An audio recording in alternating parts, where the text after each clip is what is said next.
Yesu. Leta abantu abali mukufa bawone olw'ekisa kya Yesu. Newankubadde nga bo bamunyoma, ye yeetaaga okubalokola. Abayita bonna n'okwagala kwe, bwe bakkiriza anasonyiwa. Leta abantu abali butereevu nkwaniriza nnyo mulungi atulaba mu linnya lya Mukama waffe Yesu Kristo, mu linnya lya Mukama waffe Katonda oyo nannyini ggulu n'ensi. Lunaku lwa Sande ate nga bulijjo bwe tukola tubaterayo enjiri ne musobola okubeera nga musabako ne musobola okubeera nga mumanya ebyo mu Katonda bye mubadde mutamanyi. Nze Habikingi Uganda muzukulu wa Mugema. Lunaku olwaleero nga ndi wano n'omukulu Reverend Daniel Balabye Ekubo. Era nga olunaku olwaleero agenda kuba atuyisa mu Sande y'olwaleero. Sande eno gye tulimu nno Sande ya kisiibo. Ekisiibo kyatandise tugenda mu Easter ate nga ffenna tumanyi Easter lwe lunaku Yesu lwe yakola kwe yazuukirira. Lwe lunaku Yesu lwe yazuukira n'awangula amagombe. So lwe lunaku lwe tulimu olunaku olwaleero okubeera nga ate nno tubaweereza. Yongera okusubscribinga gwe yasubscribinze. Aye no naawe oba olinayo munno ng'anyumirwa enjiri sharinga naye vidiyo eno asobole okubaako byayiga. Mukulu nkwaniriza nnyo. Kale ssebo n'esiimye ate olunaku olwaleero olwa Sande okulaba nga ate tusisinkana ate nga bulijjo okulaba nga tuwulira emmere ey'omwoyo etuzaamu amaanyi. N'esiimye ssebo okujja wano okunteekateeka ssebo. Okay. Weewaawo. Kale tusooke twogere ku mbeera ya Easter kubanga esembedde. Then tulyoke tusimbule n'enjiri yaffe olunaku olwaleero. Mu butuufu mumanyi enteekateeka nti tusooka ekisiibo ne kituteekateeka then ne tuyoka tujingira mu mazuukira aga Mukama waffe Yesu ng'awangudde azuukidde. Omanyi okuzuukira kwa Yesu gwe musingi gw'ekkanisa senga yali tazuukidde ate wandibadde byo. Ffenna buli omu ekitukaayanye ekitulwanyisa kulaba nga tulizuukira. Okuzuukira bwe buwanguzi bwaffe. Naawe gwali eyo okolerera kuzuukira. Gwandaba okolerera kuzuukira. Ebyo byonna byokola okolera life after death. Ng'ozuukidde olagawa. So nga tuli mu kiseera tweteekateeka okuzuukira kwa Mukama waffe Yesu Kristo, tulabe nga n'emitima gyaffe gikola gitya gizuukira. Buli we tujjukira okuzuukira kwa Yesu naffe tuba tweza bujja. Naffe tuba tuzuukidde. Ozuukira ebyenfuna bizuukira, ebyobulamu bizuukira, ebyemirimu bizuukira, buli kimu kyonna kizuukira. So twebaza Katonda amazuukira ga Yesu obwo buwanguzi bwaffe gye tuli. Haleluya. Weewaawo ssebo. Okay, kale kakati omuntu ayina kukola atya naddala nga yeteekerateekera amazuukira ga Yesu? Okay. Omuntu ekisookera ddala nga weteekerateekera amazuukira ga Mukama waffe kwe kuteekateeka omuntu ow'omunda. Nga zino pologulamu zino z'owulya n'otuula n'owuliriza oba weteekerateekera okuzuukira kwa Mukama waffe. Nomanya nti obulamu bwange buli butya. Buli butya. Nsaanidde ye Katonda musinza nga bw'ayagala. Ebikolwa byenkola nina enkolagana ennungi ne bantu bannange. Nkyalirako bannange.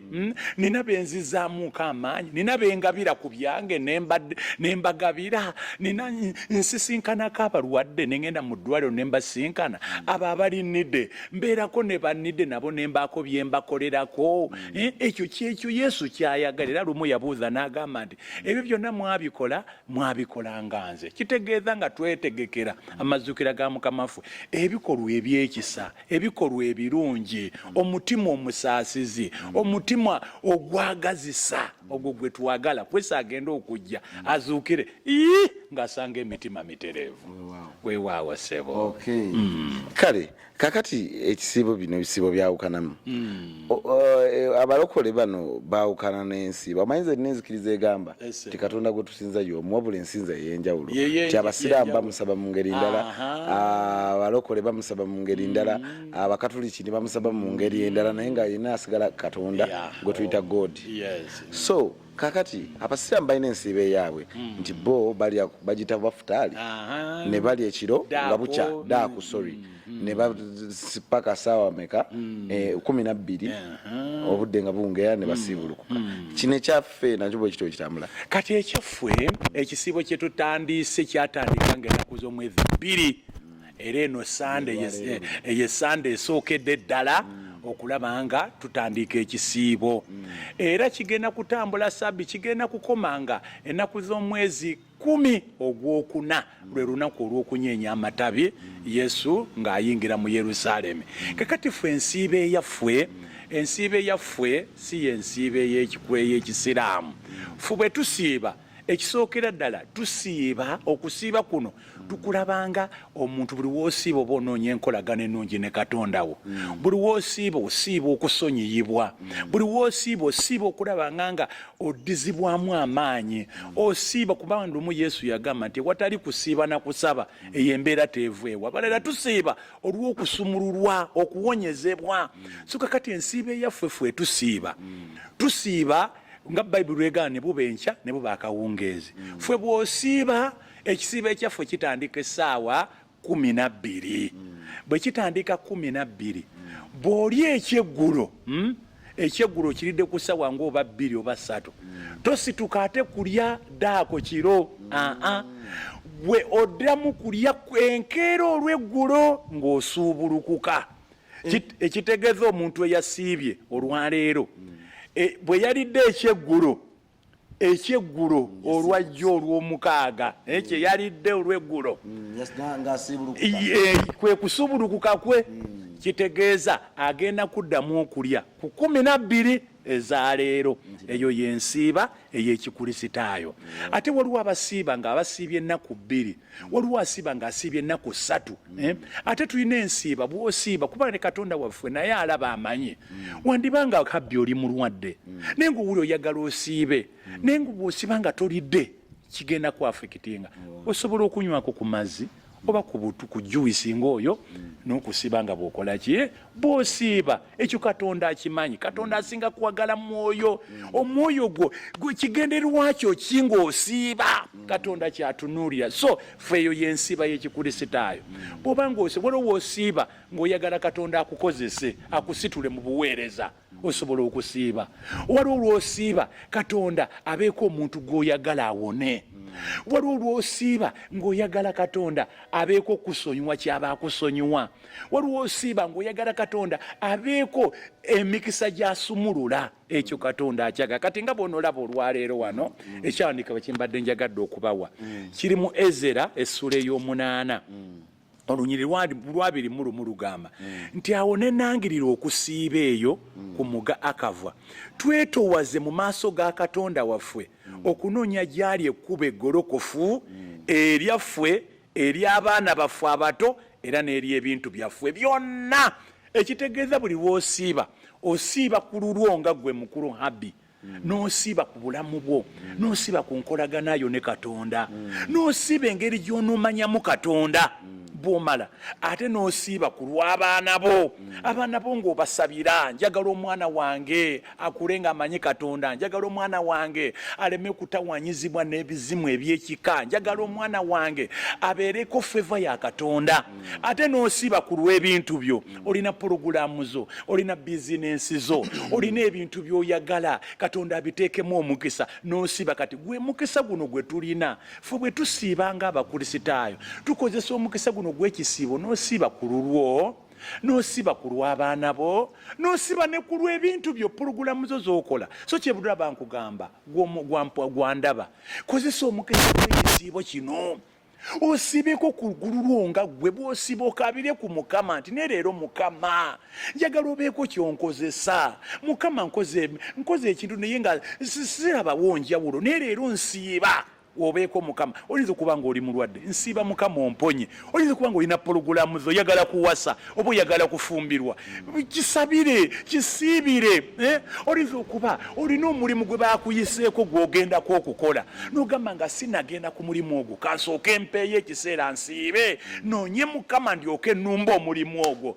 oyinza okuba bakuyise olina gy'ogenda sooka owonga olugendo olwo gy'ogenda mu mikono gya Katonda kwe kusiiba owulidde ate bw'osiiba siiba nga Katonda bw'ayagala ng'osaba nga weewaayo ofuna akaseera n'ofukamira n'otegeeza Katonda byonna ekyo kyekiseera ekyekisiibo kyetugendamu era kyetutandiise gwe wenna ali eyo funangayo kaakadde munange mu nnaku zino zonna 40 ne bw'ofunayo olunaku lumu noga nti leero luno nduwaddeyo kambe nga nsiiba nkabirye Katonda olw'amaka gange olw'abaana bange mulina abantu abali eno mu nsi be mwaleka eno mubasabirengako mukulu wabbi osabire ku pologulamu zo zino ogambe nti ye ogambe mukama abanaaziraba abanaaziwulira zibakwateko nange mukama mbulesinge Katonda ng'akuwa omukisa haleluya ekyo bwekito ssebo tukyagendera no maaso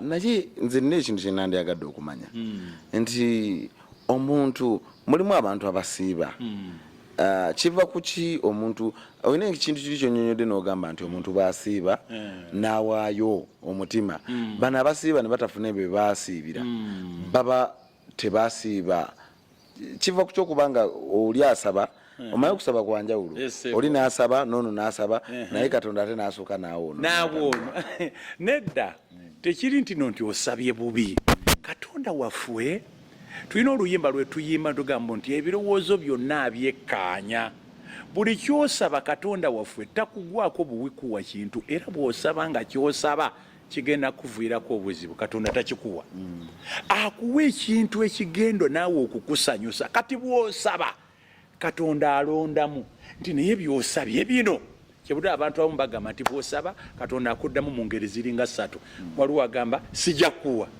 waliwo agamba lindako ate waliwo agamba kankuweerewo kubanga ye muzadde owulidde tasobola kuwa mwana kintu kinaamusuula mu buzibu so kakati kyebudde abantu abamu balowooza nti oli asaba ye ne bamuweerawo ono n'asaba ne batamuweerawo nedda Katonda tomukuula alinza okuba Katonda akulabye n'agamba nti gaayo ono azze kunsaba naye bw'anaafuna kino ng'ambuukako ng'agenda leka nsooke mulinde ndabe ali siriasi kino kyasabye agenda kukifuna kansooke mulwiseeko nga bw'olaba mwenna mwali mukwanyeeko owulire bw'oba okwana omuwala kuba nze naye mukazi wange namukwana nga we nali ngenda muwala omukazi anakkiriza si ono olumukwanirawo bwoti nakkiririzaawo nti nkwagala ye nanga iravuyo kibanga atakuliko naye gwe n'okola otya n'olemerako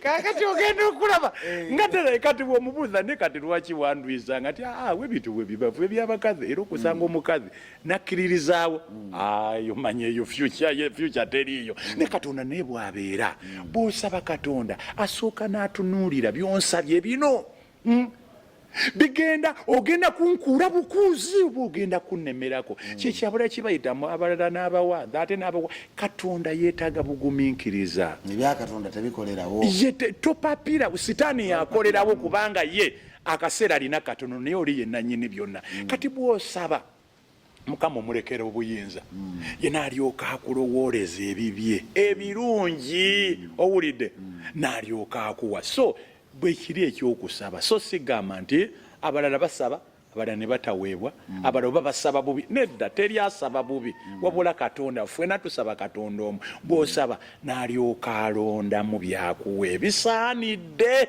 so takuwa kinaakuleetera buzibu ye Katonda waffe kyekyo kye tumwebalizaako weewaawo ssebo kale njagala omanyi olwaleero njagala tudduka misinde okubanga abantu tetwagala abalabe engeri gye baba basiibye ate abeere ku ssimu alabe YouTube nga butakowa njagala tuwunzise tutya abantu bano okubateekateeka obulungi okutambuza ekisiibo kino bulungi paka ennaku z'omwezi nga 10 olunaku olw'okunyenya amatabi obateeseteese otya nga tuwunzika otyo kubateekateeka kwembateekateeka ekisookera ddala mulemere nnyo ku pologulamu za habi zino zabaleetera buli lwa Sande nga baliisa omwoyo gwo nga gulya n'ekirala bw'omala bw'oti weeteekengako mu muddu ey'okusomanga ku Bayibuli n'ey'okusabanga buli kiseera n'ey'okukola ebikolwa ebyekisa labako abali gendako mu ddwaliro sisinkana abalwadde baako byogabako abalala mulina engoye ne muzambala ne zibatugaana engeri atasobola ayagala okuzambala eriyo atalina byakulya baako bigwowaako ebyokulya ekiseera kino ekyekisiibo kiba kyakugaba kusumulula kukulaga bikolwa bya kisa so nga tweteekerateekera tuli mu kisa kino tuli mu kisiibo laga ku bikolwa ebifaanaganawo ebityo baako omulwadde gwokyalira baako omuntu gw'oludde okulaba baako gw'okubira ku kasimu mukubireko nti alo habi oli bulungi mukama yebazibwe nkusabiddeyo kino bwe kiti ekyo kyekiseera kyenjagadde okubateekateeka mbagambye muwulirize zipologulamu nga zino muzirabe ekyokubiri beera nga weekuumira mu kusaba beera nga osoma ne ku byawandiikibwa beera nga ng'okola ebikolwa ebyekisa gaba gendako mu malwaliro gendako mu basibe gendako eri mu banida abeetaaga aba beetaaga obuyambi kola ekyo kigenda tuteekateeka paka ku lunaku olw'okuzuukira kwa mukama waffe weewaawo mukwano waffe tewaliwo kirala kisingako ekyo tewali kirala okubeera nga tubateeseteese okulaba nga ate mutambulira ddala mpozi ekisinga okubeera ekikulu kulembeza nnyo Katonda ekyo ekisinga okubeera ekikulu byonna gy'olaga God first kyonna ky'ogenda okukola God first byonna omukyala gw'ogenda okukugira okukwana God first ng'okataddemu nnyo engato gy'ogenda okwambala togyambala ng'erimu mu butuufu God first Katonda ayinza omukulembeza ajja kugamba engato eyo sooka ogikungumuogyeraba ng'ogikungumudde tomanyi ebintu ogenda okunkumula nga osiga agwa wali omusota nga gugwa wali ogenda mu nnimiro God first. Ogenda kuzimba kizimba otandika God first. Awo okagwe mulamwa. Gwego. God first. Ngakiwedde. Kale tuwe saala tuwunzike. Kale katusabe. Omutukuvu Katonda wa Isirayiri nkweyanziza nnyo olw'ekiseera kino. Webala eri omusajja n'omukazi bano abatulaba. Webala olw'ekiseera Mukama ky'obataddemu. Webale Katonda ng'obbakuuma nga balamu kubanga ebisoomooza okulwala kungi ni ate obajjanjabye obalisiza obanyweseza webale olwa mukulu habbi ono ne pologulamu ze zino Mukama mu blessing naye muwe omukisa kubanga bangi nnyo Katonda nge baatuusizaako obubaka buno ne basomululwa kale nkusabidde gwe wenna asoomoozebwa nkusabidde gwe wenna aweddemu amaanyi nkusabidde gwe wenna atendewalirwa Katonda yeyongera okuzaamu essuubi yeyongera okusitula okuva ku ddaala era okutuuka ku ddaala kale ng'oddayo ku mirimu gyo oddayo mu kago tunuulire ebigambo bino byonna bye tuwogedde mu kisa kino ekyekisiibo Katonda akuwanirire akunyweze nga Wahabi bw'abadde amaliza ng'agamba nti God first mu buli kimu kyonna kulembezanga Katonda kale Katonda oyo akuwa omukisa era n'omukisa gwa Katonda ayinza byonna ogwo gwa kitaffe n'omwana omwoyo omutukuvu gubabeereko gubakuume guleme tuvaako ffenna emirembe n'emirembe amiina n'osigala amanya tubasibudde nze Daniel Balabye Ekubo owammwe omusumba wa Kasidro wano emukono weewaawo kale nange nensigala Habi King Uganda muzukulu wa Mugema tukyabaweereza Sande buli Sande wendeeta ku Balabye Ekubo tulabe ne provost wali eri naye tujja mukyazaako ku Sande naye abaweemu ekigambo kya Katonda kale ngenda kusaba atakumira mpeera bankuumire nkoze ne Trust Trinity ku kamera mubeere